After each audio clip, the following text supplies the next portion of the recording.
Hello lords and ladies, welcome back to Cartoon Hangout for a Christmas themed Be Cool Scooby-Doo review. Originally this episode was meant to air on November 30th, but I guess they wanted it to be in December because of its Christmas theme. Either way, I'm happy I finally got a chance to watch the episode.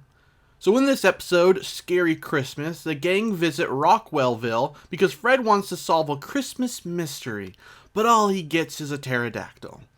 We also learn that it's Daphne's birthday in this episode, in what is probably the second emotional moment in the show to date, right up there with episode 11. Growing up, I never had a birthday party. It was always overshadowed by Christmas. Of course, that ends up being this episode's Daphneism, as you can imagine. It was fairly amusing, although the fact that her birthday was always overshadowed by Christmas kinda makes it a little melancholic too. The monster of this episode is the pterodactyl, which was specific enough for me to easily find the monster's reimagining, namely the pterodactyl ghost from the Scooby-Doo show episode Hang In There Scooby-Doo, a monster who also appeared in the live-action Scooby-Doo movies.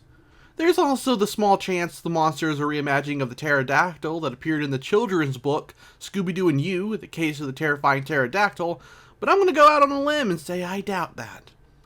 Instead of the monster being Johnny, like the classic was, it turns out to be David, who had hidden a pterodactyl egg in one of the presents, and because he couldn't figure out which it was, he decided to steal the entire tree.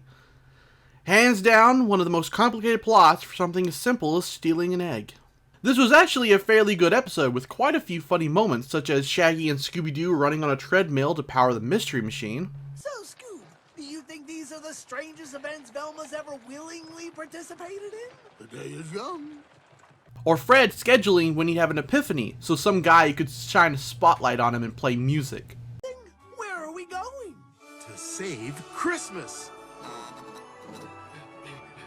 Oh, I missed the epiphany, didn't I? It's okay, George. I improvised. I was totally a piffed. Similar to how Daphne's birthday was overshadowed by Christmas, I feel like her Daphneism was a bit overshadowed by the sad reality of her childhood. Not that some of her moments in the episode weren't funny, but I think Fred wins out for his running gag. I do think it would have been cooler to have an actual Christmas-related villain, maybe an evil Santa, but I think that's what made the episode funnier due to Fred constantly trying to drop the current mystery for something more Christmassy. Since it's the season of Christmas, I think we should all take a brief moment to thank the creators behind the show for all their hard work making it.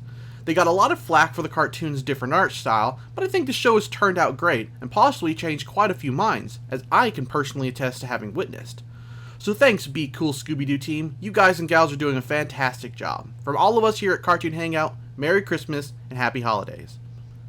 That's my review. Thanks for watching, and I hope everyone has a great Christmas or whatever holiday you celebrate. Take care.